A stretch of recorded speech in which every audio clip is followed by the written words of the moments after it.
Hi, everyone. Hey, it's Bill Free with Pure Presence Conferences, and it's my joy to come to you tonight or today, wherever you are, depending on what time zone, as we're preparing for the conference that's coming up November 10th, 11th, and the 12th.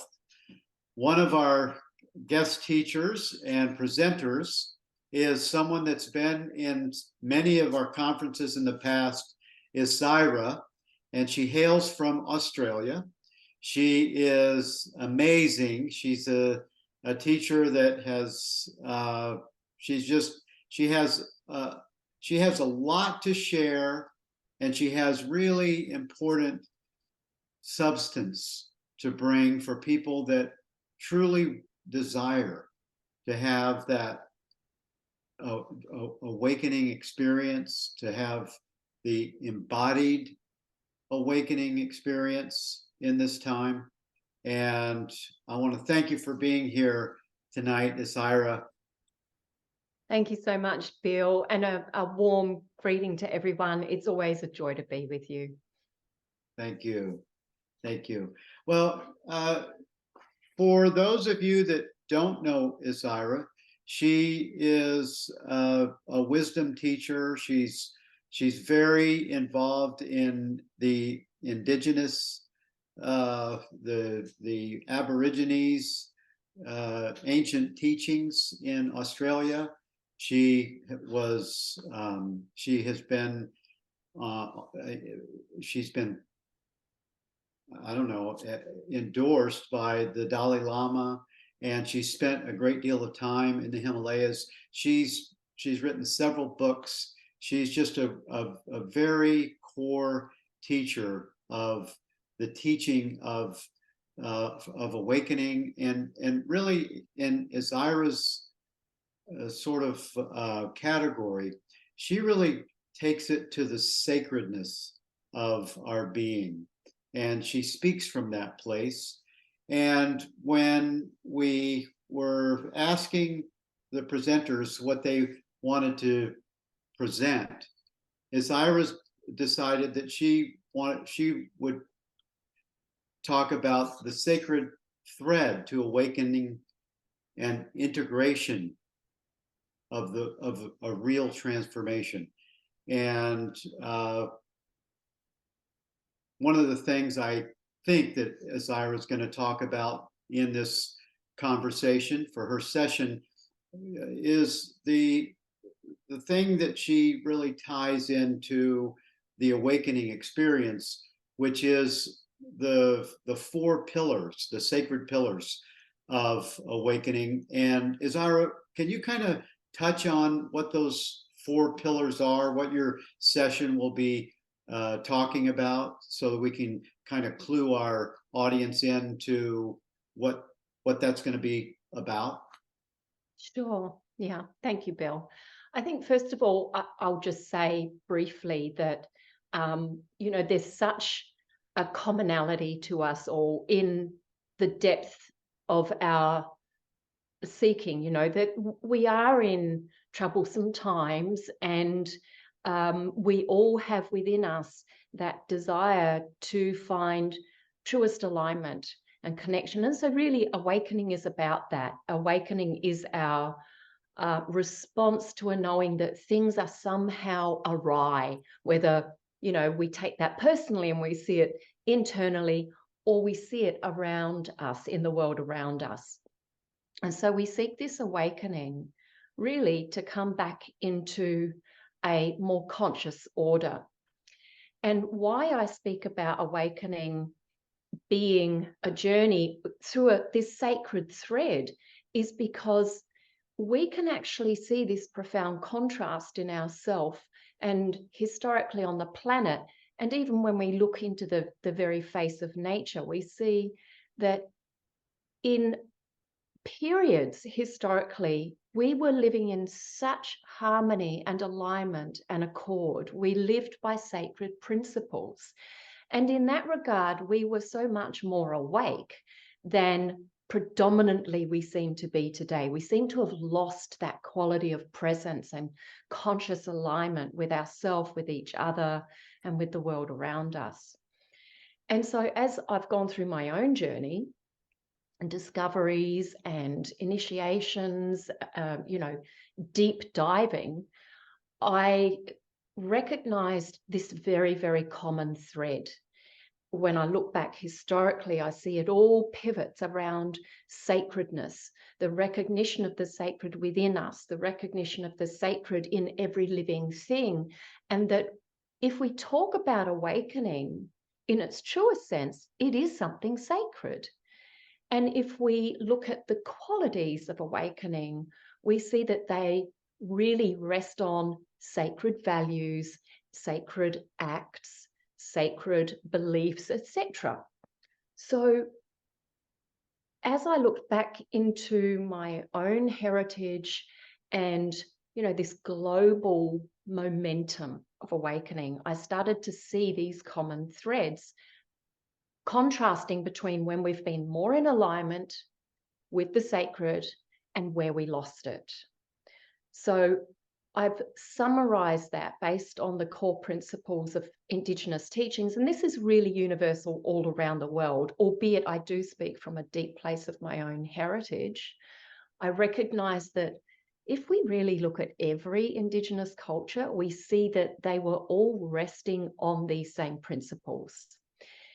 And this means that we have a map that is universal to every human, that we can understand pulls together all the aspects of ourself, our life, and the world around us in a way that can be guided by the sacred. So the 4 principles are our relationship in sacred terms to earth, nature, the natural world, the natural laws.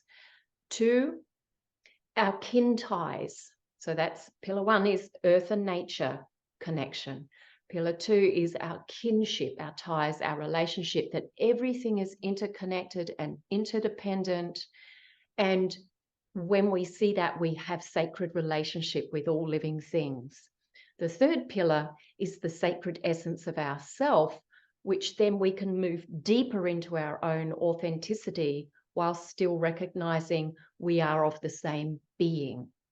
And then the 4th pillar is about the cosmic laws. So really understanding the creation laws, the natural world laws that glue us all together.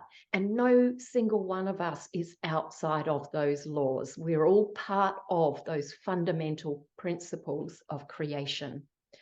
So using these 4 pillars, we are able to keep a check of ourselves. We're able to take greater accountability. We're able to integrate the experiences that we do get of awakening into our lived experience. So it becomes something more grounded rather than something just abstract. And I think that's the thing I've recognized the most over all the years of my teaching. The most common factor for spiritual practitioners is this arising sense of frustration that despite realizations, despite sitting on the meditation cushion, despite all the wonderful teachings, there's a feeling that somehow it isn't integrated enough and it's not translating out through ourselves and into the world enough.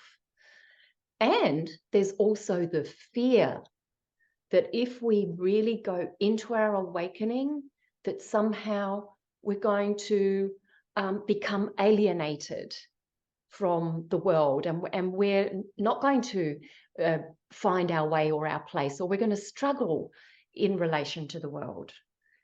So having a thread that ties it all together is immensely beneficial, of course, and of deep value to all of us in our sacred journey of awakening. Right. Yes. Wow. Thank you for that. That sort of touchstone on those 4 principles or pillars. And it seems like as you were speaking, I was thinking, it seems like somehow we all know that. Somehow we all yearn or are looking for the the the the the remembering of our true nature somehow, and even why relationships become so important. We're looking for the connection with ourself Right. as a whole. Right. Yeah, Precisely. Ourself as a whole, not as something isolated and actually separate, the illusion of the mind of separation. right, right. Well, with everything that's going on in the world today, with the political landscape, oh my God, in in the United States and other countries, the wars that are going on, the chaos. What how would you frame? What would you say to people that are even interested in the journey of awakening? How can the journey of awakening, or how can the four pillars, the sacred pillars, or the embodied or integrated understanding, how can that help anyone with the landscape of the chaos and the world view that's happening right now? Right. Well, if we look at the nature of crises, we always see that it's an unraveling. And that occurs by two means. One is the natural order of the universe, that nothing is permanent, everything goes through a process of change and recycling. But the other um, catalyst for crises is our own misalignment. When we are malaligned with our natural order, things become dysfunctional, quite simply. And the further down that track we go, the more disconnected we become, the more conflicted we become, and we're no longer able to resolve the conflict internally, and it becomes projected externally. So awakening is about reclaiming that power to restore our internal process in harmonious relation with the outside world. And this is what I really want to emphasize, and why the four sacred pillars are so integral. Because still, even though we recognize the need, the necessity for us to awaken, to reclaim a more conscious power in ourselves, very often it's still approached in an isolated manner, in a siloed manner, that we see it as still as our individual self, separate from the natural world, from earth, from every living creature, from the kin ties and relationships that we have with everyone around the world, and let alone the soul level and the cosmic laws. So the journey of awakening is utterly critical at this time. It's no longer just some nice privilege that we can go and take time for spiritual sabbatical. It's utterly essential, not just to our own individual well-being, but to the survival of our species and the well-being of the whole planet at this time. So by following principles that help bridge the process between our internal conflict and what's happening externally, we can literally reconnect, regenerate, redream, recreate our lived reality. We are powerful beings, and that is the power that is contained in our awakening process.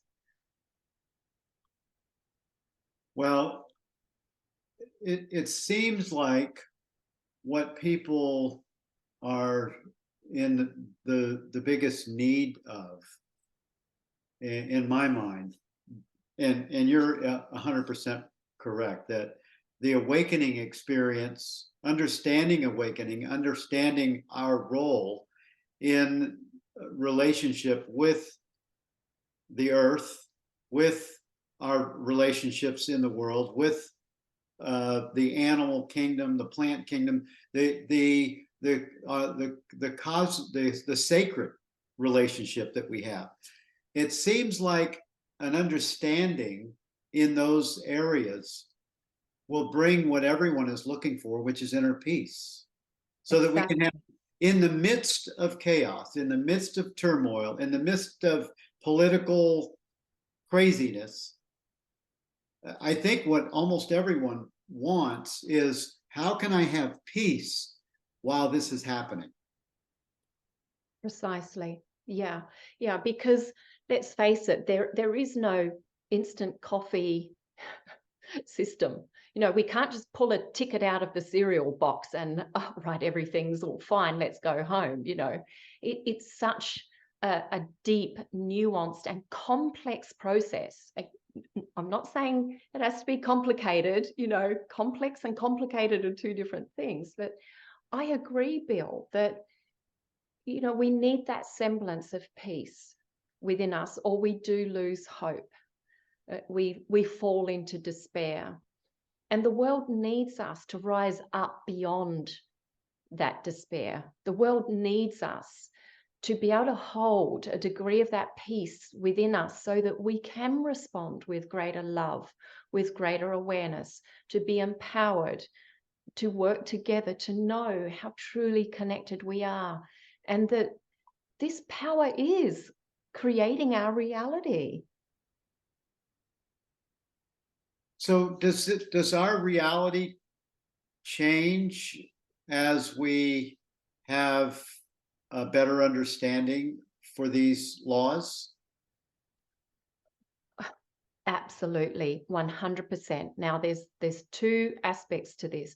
Does our reality change as we understand these laws more deeply, or as we integrate them?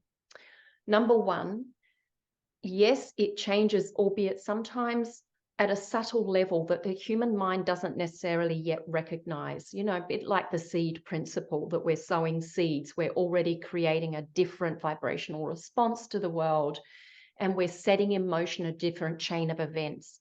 And maybe that's not really going to be seen until another generation down the track. But number two is, does our reality change? Absolutely, in that our perception, our relationship to reality is fundamentally changed. When we restore connection in ourself, with Mother Nature, with our kin ties, with all creatures, with each other, with the cosmos, we feel profoundly at home. We know the blessing of existence within us and all around us, and it enriches us and enlivens us in a way that can never, ever be experienced when we remain stuck in very narrow channels in our mind or in our life. So absolutely, by pursuing this process and bringing together, the four pillars, we have the tools to change ourselves, to change our own world and the world at large. This is where it begins. Yeah. And the journey of awakening is really just a statement for the purpose, for the reason that we actually came here, right? Right. We actually arrived in these bodysuits so that we could have this journey of awakening. Right. And the journey of living and experiencing the sacredness of creation. Yeah. I mean, that's what this is about, not so that we can transcend this world, but so that we can bring the imminent blessing of our divinity into the world and participate with it. And that's what our ancestors did. That's what we can glean from ancient Indigenous wisdom. That sacred relationship is what can totally restore us now in this world. And I just want to share one little thing that came to mind, something you were saying before. One of my elders, there was a discussion around reconciliation, because there's still an enormous rift in Australia, and racism and huge trauma for our people, the relations between original Australians and our, colonizers, etc., and the modern world. So this whole discussion about, well, what do we really need for reconciliation? He leant down, he picked up a handful of dirt, and he said, reconcile with this first, then you have your way. He picked up a handful of dirt.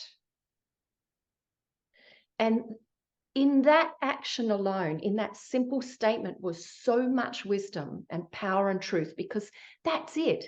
We've disconnected. We've lost sacredness. We've lost the divine intelligence within ourselves, with each other, with creation, because we've split ourselves off from Mother Earth. We live as if we are somehow separate from her, and we're not. Yeah. I recently interviewed Steve Taylor, an author and a very awakened being in the UK. And I asked him,